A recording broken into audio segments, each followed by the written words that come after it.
Hello and welcome to Education Mantra Academy. तो कैसे हैं आप लोग? होप सो अच्छे होंगे। मैं बता दूं, मैं भी अच्छा हूं। आज हम आपके लिए डिबेंचर के एमसीक्यू क्वेश्चन लेकर आए हैं, इशू ऑफ डिबेंचर। तो चलिए शुरू करते हैं भाई एमसीक्यू क्वेश्चंस आपके। तो भी पहला क्वेश्चन है यहाँ पे, debenture that do not carry any specific rate of interest are known as. तो ऐसा डिबेंचर बताओ जो कोई भी रेट कैरी नहीं करता है, मतलब कि रेट ऑफ इंटरेस्ट उस पर कैरी नहीं होता है। तो भाई बियरर डिबेंचर तो नहीं होगा, फर्स्ट डिबेंचर भी नहीं होगा, तो जीरो कूपन रेट डिबेंचर। ये कैसे हुआ? बियरर डिबेंचर होता है जैसे कि मैंने आपके लिए इशू करा तो आप ही उसके बियरर हो, और आपने जैसे किसी और को ट्रांसफर कर दिया तो वो बियरर हो गया। तो यहाँ पे रेट ऑफ इंटरेस्ट तो गिवन ही होगा, ठीक है। फर्स्ट डिबेंचर मतलब जो पहले डिबेंचर होते हैं वो भी नहीं है। जीरो कूपन बॉन्ड पे पहले रेट डिसाइड नहीं होता है, लास्ट में थोड़ा बहुत अमाउंट लेते हैं, तो रेट ऑफ इंटरेस्ट गिवन नहीं है, ठीक है। तो ये आपका आंसर है। तो आपका आंसर क्या हो गया? सी आंसर हो गया। चलिए आगे देखते हैं। At the time of issue of debenture at a discount debenture account is. तो कह रहा है भाई जब आप इशू करते हो डिबेंचर डिस्काउंट पे, तो देखो जब आप डिबेंचर इशू करते हो डिस्काउंट पे तो यह एंट्री करते हो, debenture application and allotment account debit discount on issue of debenture account debit 2 में 9% या जितने भी परसेंट डिबेंचर हैं करते हो, सेकंड एंट्री यही करते हो। हाँ, तो अब बताओ अगर मान लो डिबेंचर 100 रुपये का है और 10% के डिस्काउंट पे है, तो भाई ये तो 90 रुपये से आएगा। डिस्काउंट 10 रुपये का और ये कितने का है? 100 रुपये का। यानी डिबेंचर अकाउंट में तो कहाँ से एंट्री हो रही है? फेस वैल्यू से एंट्री हो रही है, ठीक है। तो अब देखो कहीं आपको फेस वैल्यू दिखाई दे रहा है, तो credited bye issue price of the debenture ना, इशू प्राइस तो 90 रुपीज हो गया इसमें, वो तो लेंगे नहीं, ठीक है। Credited by the face value of debenture, हाँ, तो फेस वैल्यू कितनी थी? 100 रुपीज, और हमने भी कितना लिखा? 100। तो बी आपका क्या हो गया? आंसर हो गया। इजी है। इसी टाइप के एमसीक्यू आपके पेपर में आने वाले हैं। चलिए आगे देखते हैं। Varun limited issued 10% debenture of 100 rupees each. तो कह रहा है भाई वरुण लिमिटेड ने 10,000 10% डिबेंचर कितने का एक है? 100 रुपये ईच का इशू कर दिया। अप्लीकेशन पे 10 रुपये मांग रहा है और अलॉटमेंट पे 20 रुपये। तो कह रहा है भाई अप्लीकेशन पे तो कितने रुपए देने हैं? 10 रुपये, और अलॉटमेंट पे कितने देने हैं? 20 रुपये, ठीक है। And the balance in call, तो बैलेंस कॉल पे मांग रहा है, कितना हो गया? 10 और 20 30, टोटल शेयर 100 का था, तो बैलेंस कितने का हो गया? 70 रुपये का। Ajit a holder of 500 debenture fail to pay amount due on allotment. तो अजीत के पास 500 डिबेंचर थे, उसने अलॉटमेंट नहीं दी, यानी एप्लीकेशन तो दे दी होगी, ठीक है। Arun holder of 800 debenture paid in advance all the amounts due on calls along with allotment. तो भाई अजीत, क्या नाम था? अरुण। अरुण के पास 800 डिबेंचर थे, उसने कॉल मनी भी कहाँ दे दी? यहीं पर दे दी, अलॉटमेंट पे, ठीक है। तो वो कह रहा है भाई what is the total amount received by the company on allotment. तो अलॉटमेंट पे ये बता दो कितना अमाउंट टोटल आ गया। तो देखो अलॉटमेंट पे अगर ये सब लमझड़ नहीं होता तो 10,000 इंटू में 20, ये तो आने ही वाला था। तो 10,000 इंटू में 20 कितना हो गया? 2 लाख रुपए, ये तो आने ही वाले थे, ठीक है। यहाँ पे जो 500 डिबेंचर होल्डर हैं जिनका नाम क्या था? क्या नाम था भाई? अजीत। 500 डिबेंचर होल्डर है जिनका नाम अजीत था, उन्होंने 20 रुपए के हिसाब से पैसे नहीं दिए। तो 500 डिबेंचर होल्डर ने 20 रुपए के हिसाब से पैसे नहीं दिए। 5 2 10 और 3 0, यानी 10,000 रुपीज नहीं आए। तो कितने आ गए होंगे? 1,90,000 आ गए होंगे। बट यहाँ पे एक और झंझट है। 800 डिबेंचर होल्डर ने ये जो 70 रुपए है ये कहाँ दे दिया? अलॉटमेंट पर दे दिए। जब 70 रुपए अलॉटमेंट पर ही आ गए, यानी एडवांस आ गया आपका, तो अब इसको देखेंगे। 800 इंटू में 70, ये एक्स्ट्रा पैसे आ गए। 8 7 जा 56, 30 56,000 कितने आ गए? एक्स्ट्रा आ गए। तो भाई अलॉटमेंट पे कितने आए टोटल? 2,46,000 रुपए आ गए। तो ये आपका आंसर हो गया। देखो कहीं 2,46 है, हाँ, तो ऑप्शन नंबर ए आपका क्या हो गया? आंसर करेक्ट हो गया। क्लियर है? तो तो जब भी इस टाइप के क्वेश्चन आएंगे तो आपको एंट्रीज करके नहीं देखनी, नॉर्मल एक चार्ट बनाना और उसके हिसाब से देख लो भाई अलॉटमेंट पे कितने पैसे आ गए। चलो आगे चलते हैं भाई। फिफ्थ अपना fourth question, pick the odd one out in case of debenture. अब ये ऑड वन आउट क्या होता है? जैसे जब हम बच्चे थे तो छोटे छोटे गेम खेलते थे कि भाई जैसे मैंने बर्ड्स के नाम बोल रहा हूँ या एनिमल के नाम बोल रहा हूँ, मैंने काऊ बोल दिया, किसी ने डॉग बोल दिया, किसी ने कैट बोल दिया और एक पर्सन था उसने स्पैरो बोल दिया। तो देखो काऊ, डॉग और कैट तो एक ही कैटेगरी के हो गए और स्पैरो अलग कैटेगरी का हो गया, तो स्पैरो आउट हो जाएगा। तो इस तरीके से ऑड वन आउट होते हैं। तो आपको देखना है कि ये 4 ऑप्शन है, इनमें से देखो कौन सा अलग कैटेगरी का आ रहा है। देखो एक बार, कोई सा लग रहा है आपको अलग? A certificate acknowledging by that. अब देखो डिबेंचर की बात हो रही है तो एक सर्टिफिकेट जो कि डैट को दर्शाता है उसे डिबेंचर कहते हैं, तो ये तो ठीक कह रहा है। लोअर रेट ऑफ रिस्क, ये भी ठीक है। Interest paid is a charge on profit, ये भी ठीक है। Can never be converted into share, ये गलत है। डिबेंचर क्या हो जाते हैं? कन्वर्ट हो जाते हैं शेयर में, ठीक है। तो इसका सही आंसर क्या है? डी। अब देखो कैसे पहचाना, जो पहला ऑप्शन था वो भी डिबेंचर से रिलेटेड था, कैरेक्टरिस्टिक्स ऑफ डिबेंचर, ठीक है। दूसरा रिस्क भी, मतलब कि जो लोअर रेट था वो भी रिस्क, मतलब जो इंटरेस्ट का रेट है वो भी लोअर है, रिस्क भी लोअर रहता है इसमें। Interest paid is a charge on profit, ठीक है, ये चार्ज ऑन प्रॉफिट होता है क्योंकि P&L में आता है। तो ये जो चीज है डिबेंचर शेयर में कन्वर्ट हो जाते हैं, ठीक है। बट इसने क्या कहा? डिबेंचर शेयर में कन्वर्ट नहीं होते, तो ये कैरेक्टरिस्टिक्स नहीं थी, तो इसलिए मैंने इस पर क्या कर दिया? टिक कर दिया, ठीक है। अगले क्वेश्चन पे चलते हैं। Zero coupon bond is issued at zero interest rate या फिर at interest rate not decided earlier, at already decided interest rate, none of this. देखो जीरो कूपन बॉन्ड होते हैं जो पहले तो इंटरेस्ट उन पे नहीं होता, ठीक है, बट बाद में जाके एक नॉमिनल अमाउंट ऑफ इंटरेस्ट का ले लेते हैं। तो इसका मतलब क्या है कि भाई इंटरेस्ट रेट शुरू में तो डिसाइड नहीं होता, बट बाद में हो सकता है कि वो डिसाइड कर ले। तो आपका आंसर क्या हो गया? बी करेक्ट हो गया, ठीक है। आगे बढ़ते हैं। Premium received on debenture can be issued. जो प्रीमियम रिसीव्ड होता है डिबेंचर पे वो कहाँ कहाँ यूज कर सकते हैं? To write off capital losses, to write off premium paid on redemption of debenture, to write off discount on issue of debenture, या ऑल ऑफ द अबव। अब प्रीमियम जो कि हमें क्या हो रहा है? रिसीव हो रहा है, यानी डिबेंचर पे तो रिसीव हमारा सिक्योरिटी प्रीमियम रिजर्व होता है। अब सिक्योरिटी प्रीमियम रिजर्व की यानी वो यूसेज पूछ रहा है, क्या मैं राइट ऑफ कर सकता हूं उससे कैपिटल लॉसेस? बताओ भाई, अगर आपने थ्योरी क्लास देखी है तो क्या मैं राइट ऑफ कर सकता हूं कैपिटल लॉसेस? हाँ कर सकता हूं SPR से। क्या मैं रिडम्पशन पे जो प्रीमियम होता है वो राइट ऑफ कर सकता हूं? हाँ देखो, आपको याद ना हो तो प्रीमियम या फिर loss on issue of debenture हम दो ही चीज से सेट ऑफ करते थे। पहली बारी SPR की आती थी और दूसरी बारी किसकी आती थी? प्रॉफिट एंड लॉस की। तो मैं हाँ SPR से कर सकता हूँ। तो लॉस हो गया, डिस्काउंट भी SPR से हो सकता है, तो भाई तीनों ही SPR से हो सकते हैं। तो इसका आंसर क्या हो गया? All of the above. इसने पूछा क्या था? इसने ये पूछा था प्रीमियम जो रिसीव हुआ है डिबेंचर पे यानी सिक्योरिटी प्रीमियम रिजर्व वो कहाँ कहाँ यूज हो सकता है। तो कैपिटल लॉसेस में भी यूज हो सकता है, प्रीमियम पेड ऑन रिडम्पशन पे भी यूज हो सकता है और राइट ऑफ डिस्काउंट पे भी यूज हो सकता है। क्लियर है? तो इसका आंसर क्या हो गया? ऑल ऑफ द अबव, ठीक है। चलो भाई अगला देखते हैं। Pick the odd one out, फिर से ऑड वन आउट आ गया, ठीक है। तो देखो पहले पे कह रहा है issue debenture at a premium. क्या डिबेंचर इशू प्रीमियम पे हो सकते हैं? हाँ हो सकते हैं। Issue debenture as purchase consideration, क्या डिबेंचर परचेज कंसिडरेशन पे इशू हो सकते हैं? हाँ, अदर देन कैश पे ये भी हो सकता है। Issue of debenture to raise equity capital, क्या ये हो सकता है कि भाई इक्विटी कैपिटल को हम रेज करें यानी इक्विटी कैपिटल हम मांगे और डिबेंचर इशू हो जाए? नहीं, ये नहीं हो सकता। Issue of debenture as collateral security, collateral security के लिए भी ये इशू हो सकते हैं। तो भाई अलग कौन पड़ गया? सी अलग हो गया, तो सी इसका क्या हो गया? आंसर हो गया। क्लियर है यहां तक? अगला question, which of the following is not a part of finance cost in the statement of profit and loss.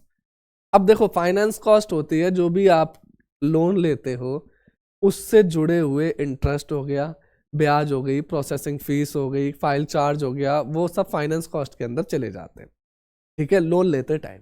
तो देखो interest paid on public deposit, हाँ लोन की बात कर रहा है तो इंटरेस्ट कहाँ चला जाएगा? फाइनेंस कॉस्ट के अंदर चला जाएगा।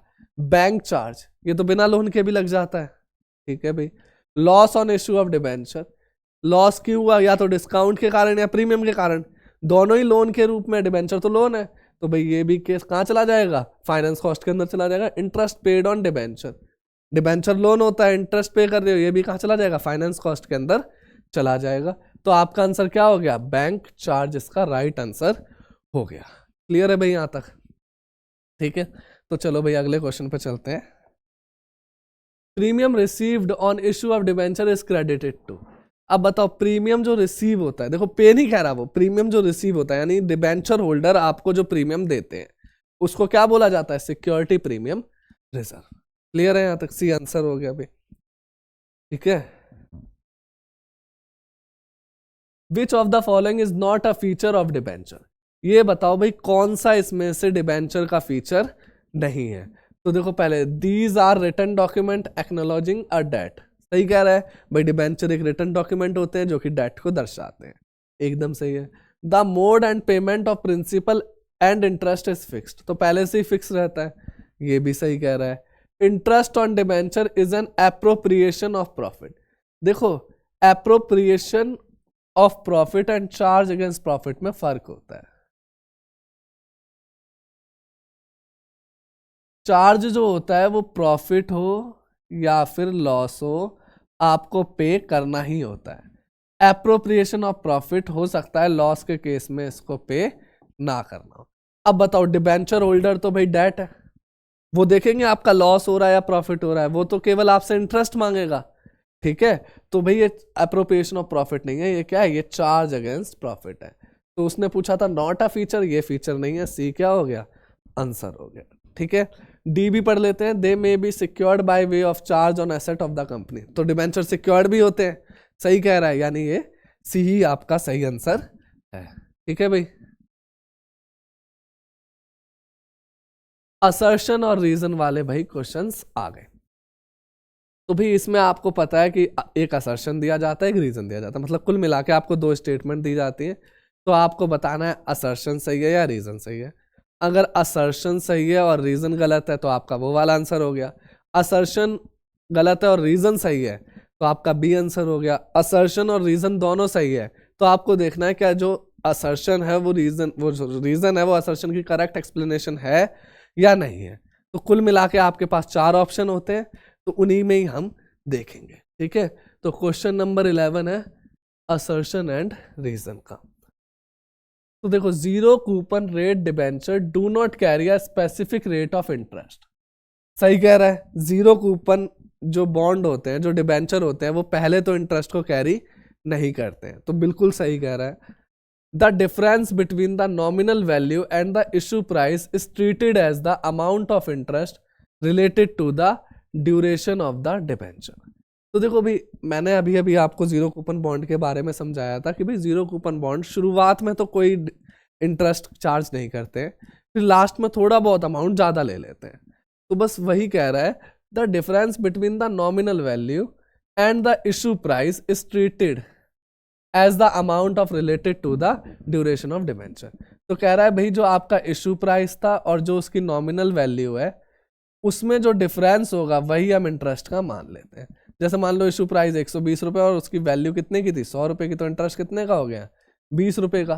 तो ये भी एकदम सही कह रहा है। अच्छा ये बताओ, जो जीरो कूपन बॉन्ड की डेफिनेशन है लगभग उसी बारे में बात कर रहा है। हाँ, तो आपका ऑप्शन हो गया assertion and reason both are true and reason is correct explanation of assertion. Correct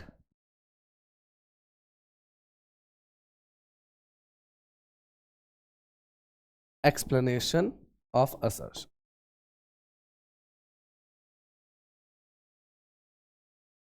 ठीक है, तो ये आपका आंसर हो गया। अब देखो कई बार वो क्या करता है, शुरुआत में ए दे देता है इस ऑप्शन को, कई बार वो डी देता है, तो आपको अपने पेपर में देखना है कि भाई कौन सा ऑप्शन है। अगर ए होगा तो ए पे टिक करना है, डी होगा तो डी पे टिक करना है, ठीक है। तो इसका आंसर है असर्शन और रीजन दोनों ही सही है, और रीजन करेक्ट एक्सप्लेनेशन है किसका, असर्शन का। चलो भाई आगे बढ़ते हैं।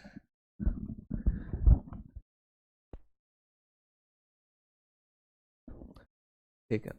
Perpetual debenture are convertible into equity shares और in any other security either at the option of the company और द डिबेंचर होल्डर।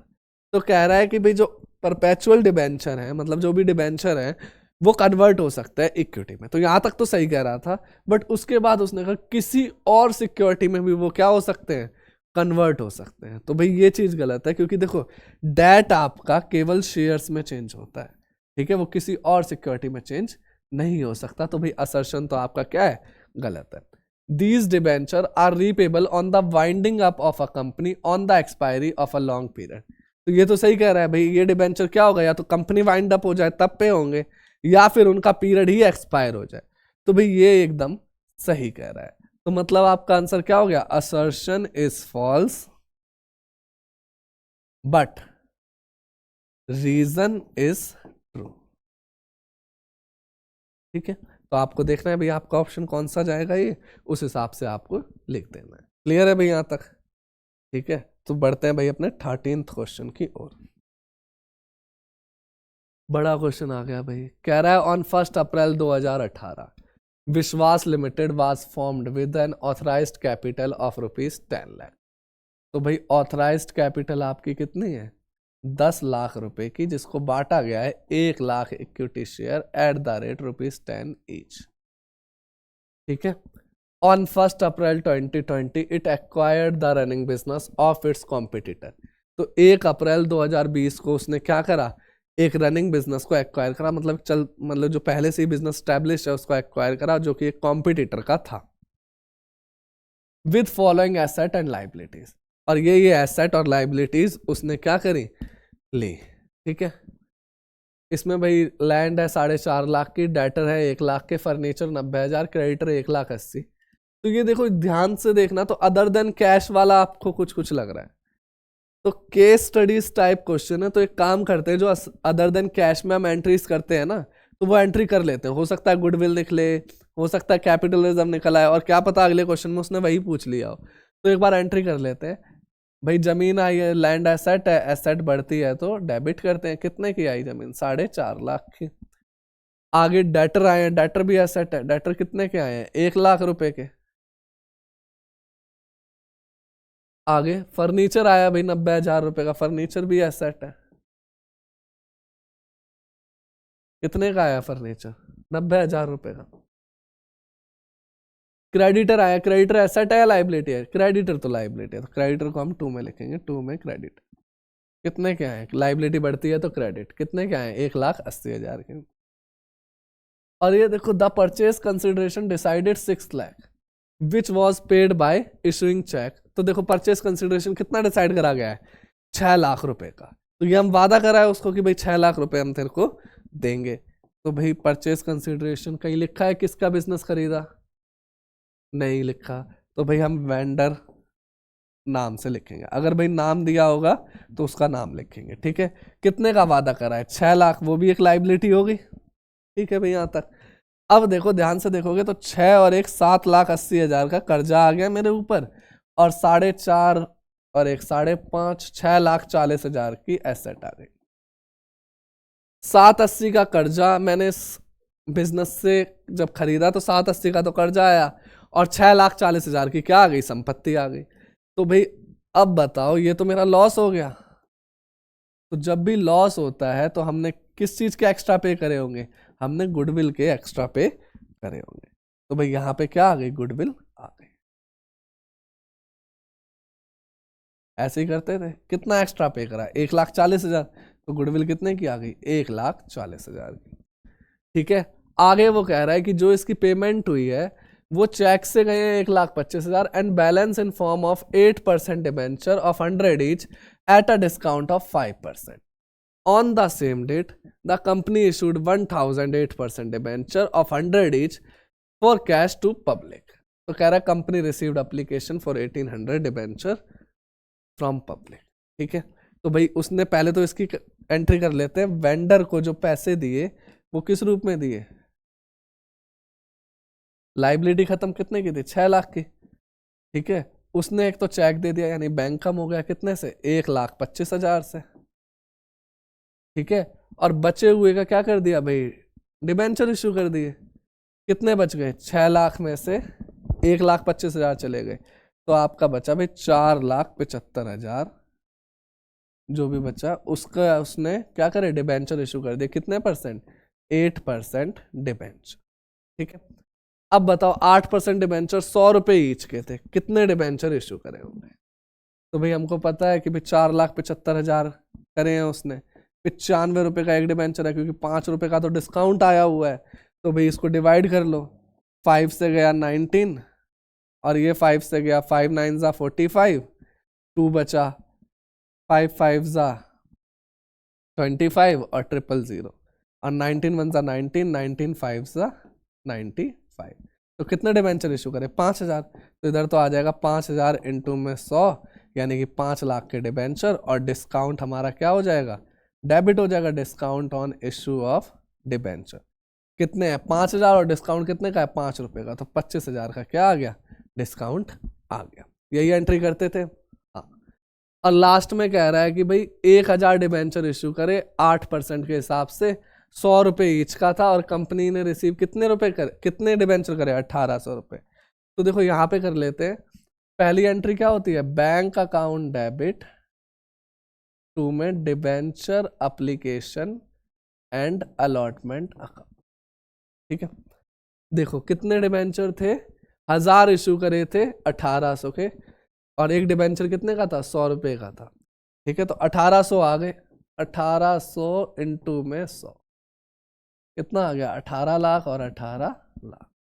फिर इसको क्या करेंगे, इसको हम क्या दे देंगे, डिबेंचर दे देंगे। तो debenture application and allotment account debit कितने का, 18 लाख का। डिबेंचर इशू तो 1,000 ही करे थे ना, तो 2 में 8% डिबेंचर। ठीक है, कितने, 1,000 इंटू में 100, जो कि कितना हो गया, 10 लाख। हाँ?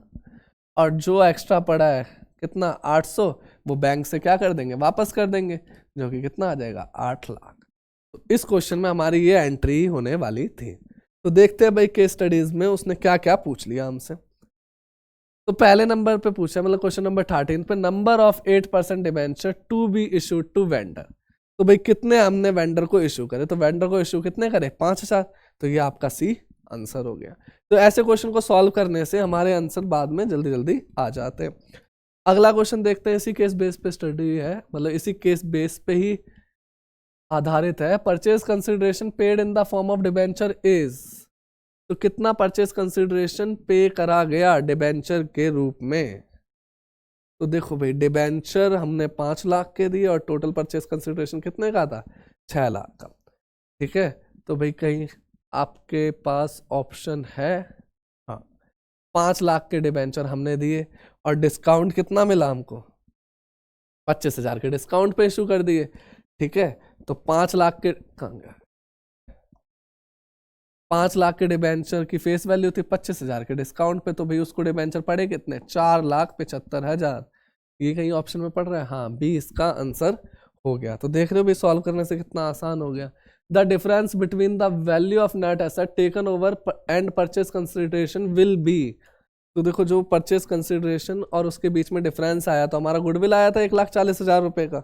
तो देखो कहीं ऑप्शन में है 1,40,000, हाँ, डेबिट करा था गुडविल को या क्रेडिट करा था, डेबिट करा था, तो ऑप्शन ए इसका सही हो गया।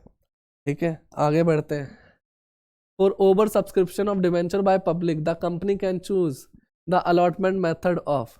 तो बताओ इस कंपनी ने क्या मेथड चूज करा था, rejection of 800 application and full allotment to remaining application, pro rata allotment to the applicants, rejection of the few application and prorata allotment to remaining application or any of these।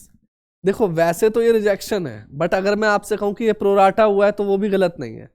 क्यों, क्योंकि देखो 18,000 आपने debenture issue करे, 1,800 आ गए, कोई call तो थी नहीं, एक ही कॉल थी। तो अगर मैं आपसे कहूं उसने 1,800 का प्रोराटा बेस पे दिया, तो वो भी ठीक है भाई। क्यों, क्योंकि भाई जिनको मिला वो ठीक है, नहीं मिला उनको रिजेक्ट हो गया। मैं कहूं कि भाई 800 को रिजेक्ट कर दिया और 1,000 को दे दिया, तो ये भी ठीक है। ठीक है, और मैं कहूं कि भाई कुछ को दिया और कुछ को रिजेक्ट कर दिया, कुछ को प्रोराटा बेस पे दिया, तो वो भी ठीक है। क्यों, क्योंकि कॉल कितनी है, एक ही है। तो भाई इसका एनी ऑफ दीज हो सकता। क्योंकि तीनों में से कोई भी कंडीशन लग सकती है, वो स्पेसिफाइड नहीं थी। क्लियर है? तो इस हिसाब से आपकी केस स्टडीज आती हैं। ठीक है, with reference to debenture pick the odd one out. फिर से ऑड वन आउट आ गया आपका। तो देखो भाई, सिक्योर्ड इंस्ट्रूमेंट होता है डिबेंचर, हाँ। इंटरनल इक्विटी होता है, ये तो नहीं होता। स्पेसिफाइड रिटर्न, स्पेसिफाइड रिटर्न मिलता है इंटरेस्ट के रूप में। लोन कैपिटल, हाँ भाई लोन भी होती है, बट इंटरनल इक्विटी ये नहीं होती। तो ये एकदम अलग हो गया, इसलिए ये आंसर हो गया। ठीक है, purchase consideration can be partially by. Purchase consideration कैसे कैसे दे सकते हैं? चेक से दे सकते हैं, हाँ। एक्सेप्टेंस से दे सकते हैं, हाँ। Issue of debenture at par, premium और डिस्काउंट, इससे दे सकते हैं, या ऑल ऑफ द अबव। बताओ भाई। तो देखो परचेज कंसिडरेशन क्या होता है, जैसे कि अभी हमने पिछला क्वेश्चन करा था, ये रहा। तो हमने यहाँ पे जो 6 लाख का परचेज कंसिडरेशन था, इसको पे करा। किससे पे करा? या तो चेक से करा या फिर डिबेंचर से करा। ठीक है, तो देखो ये रहा। तो भाई परचेज कंसिडरेशन चेक से पे कर सकते हैं, हाँ। एक्सेप्टेंस से पे कर सकते हैं, हाँ। एक्सेप्टेंस होता है BRBP। Issue of debenture at par और प्रीमियम एंड डिस्काउंट, ये भी ऑप्शन होता है, हाँ। ठीक है, तो इसका आंसर क्या हो गया? All of the above. मतलब कि भाई परचेज कंसिडरेशन को आप चेक से भी पे कर सकते हो, BR या बिल्स पेबल भी बनवा सकते हो अपना, या फिर डिबेंचर भी इशू कर सकते हो। तो इसका आंसर क्या हो गया? All of the above. ठीक है, 20th, Akash limited purchase asset from चरण लिमिटेड 3,60,000। तो भाई आकाश लिमिटेड ने चरण लिमिटेड से क्या खरीद ली? एसेट खरीद ली, और एसेट कितने की थी? 3,60,000। अगर मैं इसकी जनरल एंट्री करूं तो asset account debit 3,60,000 and issued 9% debenture of 100 rupees each eight 20% premium. The number of debenture offered will be. तो बताओ, 3,60,000 की आपने एसेट खरीदी, एक डिबेंचर 100 रुपए का था और 20 रुपए का क्या था? प्रीमियम था। तो भाई डिबेंचर कितने का हो गया? 120 का। तो डिवाइड कर दो, कितना आ गया? 3,000। ये आपका क्या हो गया? आंसर हो। ठीक है भाई, आगे चलते हैं। कह रहा है if vendor are issued debenture of 7,20,000 in consideration of asset 6,30,000 and liability 90,000। तो कह रहा है भाई एसेट कितने की थी? 6,30,000 की, और लाइबिलिटी कितने की थी? 90,000 की। ठीक है, और कह रहा है कि भाई वेंडर ने क्या करा, जो इशू करे डिवेंचर, वो 7,20,000 की कंसिडरेशन कर दी। यानी कंसिडरेशन कितने का था? 7,20,000। तो देखो दोनों के बीच में डिफरेंस आ रहा है, कितने का आ रहा है? 1,80,000। ठीक है, इधर आ रहा है 8,10,000, इधर आ रहा है 6,30,000। तो 1,80,000 का डिफरेंस आ रहा है। कहाँ पे जाएगा? ये लॉस हो गया भाई, हमने एक्स्ट्रा पे क्यों करे? गुडविल के लिए। तो ये कहाँ चला जाएगा? गुडविल में चला जाएगा 1,80,000। तो देखो कहीं ऑप्शन है गुडविल? हाँ, इसने पूछा भी यही था। The balance 180 will be transfer to, कहाँ चला गया? गुडविल अकाउंट में चला गया। चलो भाई आगे चलते हैं। Capital reserve is generated from premium on issue of debenture. इससे जनरेट होता है कैपिटल डिबेंचर, वो सॉरी कैपिटल रिजर्व नहीं। Premium on issue of debenture से भाई कैपिटल रिजर्व जनरेट नहीं होता, क्योंकि ये तो लाइबिलिटी होती है, ये अपना अलग शो होता है। ठीक है, profit on sale of fixed asset, हाँ, इससे कैपिटल रिजर्व जनरेट हो जाता है। तो 20 का क्या हो गया? आंसर हो गया। चलो भाई आगे चलते हैं। Aseem limited purchase machinery from Ronav limited and paid the consideration amount by issuing 1,007% debenture of 100 each at a discount of 10%. What is the purchase price of the machinery? तो उसने कहा भाई उसने मशीनरी खरीदी, कितने ही खरीदी ये नहीं बताया। ठीक है, और इशू कर दिया उसने 1,000 डिबेंचर 7% के हिसाब से, 100 रुपए का ईच था और 10% का डिस्काउंट था।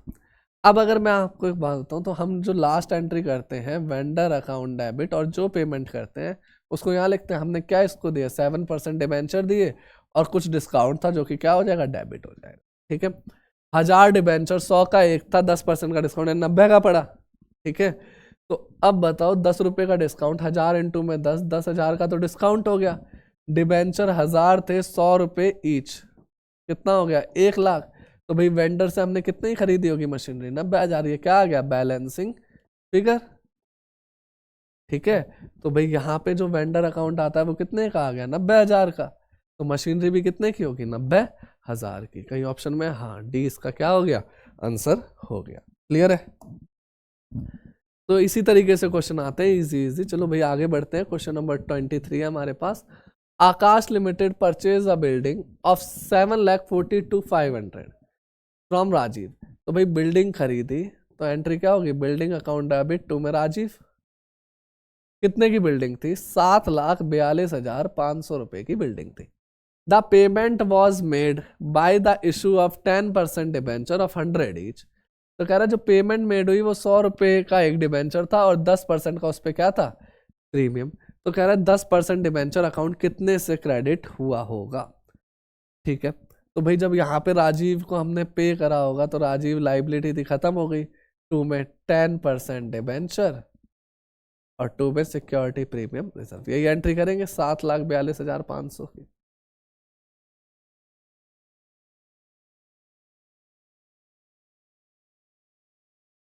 ठीक है, अब देखो भाई 7,42,500 की मशीनरी थी। एक डिबेंचर कितने का था, एक डिबेंचर 100 रुपए ईच का था और 10 रुपए प्रीमियम का था। तो भाई डिबेंचर की वैल्यू क्या होगी, 100 और 10 110 रुपए। जैसे ही मैं इससे डिवाइड करूंगा आपके नंबर ऑफ डिबेंचर निकल के आ जाएंगे। तो 0 से 0 कट गया, 11 1 जा 11, 11 6 जा 66, कितना बचा 8 बचा। हाँ 11 7 जा 77, 5 बचा, 11 5 जा 55। 6750 डिबेंचर हमने क्या कर दिए, इशू कर दिए। तो 6750 इंटू में 100 कितना आ गया, 6,75,000 के डिबेंचर हमने क्या करे, डिबेंचर अकाउंट में डाल दिए। तो उसने पूछा था भाई 10% डिबेंचर अकाउंट में कितने डाले, तो 6,75,000 10% डिबेंचर अकाउंट के अंदर चले गए। क्लियर है भाई। अगले क्वेश्चन की तरफ बढ़ते हैं। A company purchase fixed asset of 9 lakh. Company ने क्या करा, फिक्स्ड एसेट खरीदी, कितने की, 9 लाख की।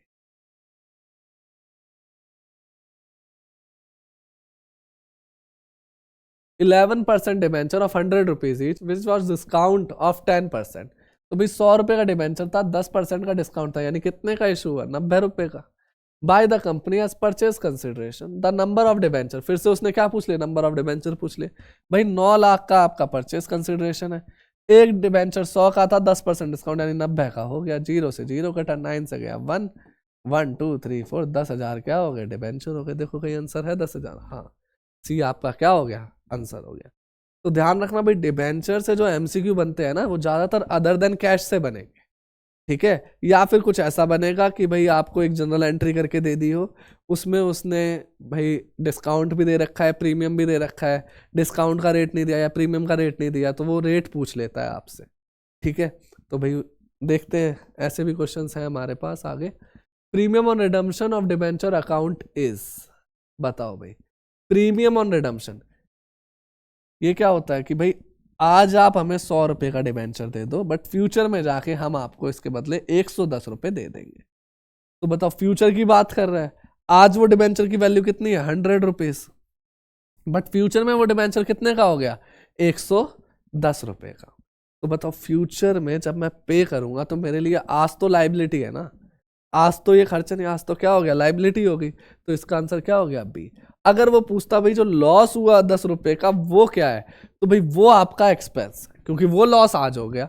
बट उसने क्या पूछा कि भाई प्रीमियम ऑन रिडम्पशन, जो ये प्रीमियम दे रहे हो ये क्या है, ये आपकी क्या है, लाइबिलिटी है। क्लियर है। ठीक है, याद करो एंट्री में प्रीमियम ऑन रिडम्पशन हम क्या करते थे, क्रेडिट करते थे। ठीक है, आगे बढ़ते हैं भाई। Angad limited issued 5,000 9% debenture of 100 each eight a premium of 10%। तो भाई 5,000 9% डिबेंचर इशू करे, 100 रुपए का था और 10 रुपए का क्या है उस पर प्रीमियम है। ठीक है, on 1 April 2020 interest is payable half yearly, what will be the amount of interest payable on March 31 मार्च 2021। तो कह रहा भाई इंटरेस्ट का अमाउंट कितना हो जाएगा। तो बताओ 5,000 डिबेंचर, इंटरेस्ट हमेशा फेस वैल्यू पे जाता है, तो 5,000 इंटू में 100, डिबेंचर की वैल्यू कितने की हो गई, 5 लाख रुपए की। और भाई कितना परसेंट इंटरेस्ट है, 9%, तो 5 लाख का 9%। ठीक है, हाफ ईयरली जा रहा है, ठीक है, तो हाफ ईयरली में क्या करेंगे, 6/12, 12 से डिवाइड करा तो पर मंथ निकल गया, 6 से मल्टीप्लाई करा तो 6 महीने का निकल गया, ठीक है। 2 जीरो से 2 जीरो कैंसिल, 6 1 जा 6, 6 2 जा 12 और 2 से गया 25,000, 1 2 2500, ठीक है। तो ये कितना आ गया आपका 22,500, ठीक है। ये क्या हो गया, हर 6 मंथ पे इंटरेस्ट हो गया, ठीक है। हर 6 महीने पे आप इंटरेस्ट कितना दोगे, 22,500। अब देखो उसने इशू करा 1 अप्रैल को, और भाई कहाँ का पूछ रहा है, मार्च 31 2021 का, मतलब कि लास्ट डे, यानी पूरे साल का पूछ रहा है वो तो, ठीक है। तो भाई 5 लाख का या तो सीधा 9% निकाल लो, कितना आ गया 45,000, ठीक है। या फिर भाई पहले हाफ में इतना दिया तो दूसरे हाफ में भी इतना देंगे, तो दोनों का टोटल करो कितना आ गया 45,000, ठीक है। तो वो आप देख लेना भाई उस टाइम किस हिसाब से आपका दिमाग चलता है, बट इसका आंसर क्या हो गया, बी आपका करेक्ट आंसर हो गया। क्लियर है भाई, आगे चलते हैं। The following general entry appears in the book of Raj limited. तो भाई ये उल्टा सीधा हो गया है थोड़ा बहुत, ठीक है। तो मैं पहले बता दूं भाई, बैंक अकाउंट डेबिट हुआ है शायद 4,80,000 से, लॉस ऑन इशू डेबिट हुआ है 45,000 से, ये क्रेडिट हुआ है, ठीक है। डिबेंचर अकाउंट क्रेडिट हुआ है कितने से, 5 लाख से, और प्रीमियम ऑन रिडम्पशन डिबेंचर भी क्रेडिट हुआ है कितने से, 25,000 रुपए से। तो पूछ रहा है these 9% debenture have been issued at a discount of, तो मतलब कि ये जो 9% डिबेंचर है वो कितने डिस्काउंट पे इशू हुए हैं। अब देखो आपका लॉस कितने का हुआ, टोटल 45,000 का, बट उसमें प्रीमियम ऑन रिडम्पशन कितने का है, वो है भाई 25,000 रुपए का। तो बताओ अगर मैं प्रीमियम हटा दूं तो 45 में से 25 गए, 20,000 का क्या बचा होगा, डिस्काउंट ही बचा होगा, क्योंकि लॉस तो 2 ही तरीके का होता है, या तो प्रीमियम होगा या फिर डिस्काउंट होगा। प्रीमियम उसने दे दिया तो क्या नहीं दिया, डिस्काउंट नहीं दिया, तो मैंने माइनस करके क्या निकाल लिया, डिस्काउंट निकाल लिया। अब बताओ 20,000 का डिस्काउंट है, ठीक है, 5 लाख के डिबेंचर है, इनटू में 100 कर दो, आपका रेट ऑफ इंटरेस्ट आ जाएगा। 4 जीरो से 4 जीरो कैंसिल, इस जीरो से ये जीरो गया, और 5 से गया 2, और 2 2 जा कितना परसेंट आ गया, 4%। देखो कहीं ऑप्शन में 4% है, हाँ, बी इसका राइट आंसर है, कितना 4%। क्लियर है यहां तक, ठीक है। आगे बढ़ते हैं। Debenture holder are debtor of the company, debenture holder क्या डेटर है कंपनी के, हम देखो भाई कंपनी की नजर से सोचते हैं, हम क्या है, कंपनी है, और हमको पैसा देना है, तो भाई क्या है, वो क्रेडिटर ऑफ द कंपनी। तो देखो भाई वो क्या है, creditor of the company. Clear है, डेटर से पैसे लेने होते हैं, क्रेडिटर को पैसे देने होते हैं। If vendor are issued debenture of consideration of purchase asset 3 lakh, asset खरीदी भाई 3 लाख की, बट कंसिडरेशन कितना पे कर रहा है, 3,30,000 का, and liability of 20,000, then the balance of 10,000 will be transfer to। तो भाई देखो क्या कह रहा है, एक वेंडर ने इश्यू करे debenture of consideration of purchase of asset 3 lakh रुपए की, डिबेंचर इशू कितने करे, 3 लाख रुपए की, और एसेट कितने की थी, 3,30,000 रुपए की, ठीक है। और लाइबिलिटी भी कितने की थी भाई, 20,000 रुपए की। परचेज कंसिडरेशन कितने का दिया, 3 लाख रुपए का, ठीक है। तो भाई ये जो देखो 3,20 की हमारा कर्जा बन गया, और 3,30,000 की क्या है, एसेट है, ये तो फायदा हो गया। और जो भी फायदा होगा वो हम कहाँ डालेंगे, कैपिटल रिजर्व में। नुकसान हो जाता तो कहाँ चला जाता, गुडविल में। अब फायदा हो गया तो कहाँ आ गया, कैपिटल रिजर्व में। तो देखो कहीं कैपिटल रिजर्व 10,000, केवल कैपिटल रिजर्व है, तो कैपिटल रिजर्व क्या हो गया, इसका आंसर हो गया। Last, a company issued 6,000 6% debenture of 100 rupees each eight a discount of 6%। तो कुछ ज्यादा ही भाई 6% हो गया, 6,000 6% डिबेंचर थे, 100 रुपये ईच था, और 6% का डिस्काउंट, यानी 6 रुपये का डिस्काउंट हो गया। तो भाई एक डिबेंचर कितने पे इशू हुआ, 94 रुपये पे। बट जब ये रिडीम्ड हो रहा है, तो रिडीम्ड कितने पे हो रहा है, 6%, यानी रिडीम्ड 106 पे हो रहा है after 5 year. Which of the following statement is correct. तो देखो उसने प्रीमियम और रिडम्पशन के बारे में या लॉस के बारे में बात कर रहा है, तो निकाल लेते भाई 6,000 का डिस्काउंट कितना होगा 6 रुपए के हिसाब से, 36,000, और लॉस वो सॉरी प्रीमियम कितना हो गया 6,000 इंटू में ये भी 6 ही है, तो ये भी कितना हो गया 36,000। अगर कहीं 36,000 का डिस्काउंट दिख गया तो वो मेरा करेक्ट आंसर हो गया, और 72,000 का लॉस दिख गया तो वो भी मेरा क्या है करेक्ट आंसर है। तो देखो भाई कहीं दिख रहा है premium on redemption will be credited bye 72,000, सही कह रहा है। प्रीमियम तो 36,000 का है, एकदम गलत। Premium on redemption will be debited bye 36,000। Premium liability होती है, डेबिट होगा या क्रेडिट होगा, तो ये तो क्रेडिट होगा, बट उसने क्या बोल दिया डेबिट, ये भी गलत। Loss on issue of debenture will be debited bye 72,000, हाँ भाई लॉस कितने से डेबिट होने वाला है 72,000 से डेबिट होने वाला है, तो सी इसका क्या हो गया करेक्ट आंसर हो गया। ठीक है, तो भाई आज के लिए इतना ही है, ये थे हमारे डिबेंचर के एमसीक्यूज। ठीक है, तो आज के लिए इतना ही है, हम अगली वीडियो में फिर से मिलेंगे एक नए एमसीक्यू सीरीज के साथ। ठीक है, तो आज के लिए इतना ही है, बाय बाय।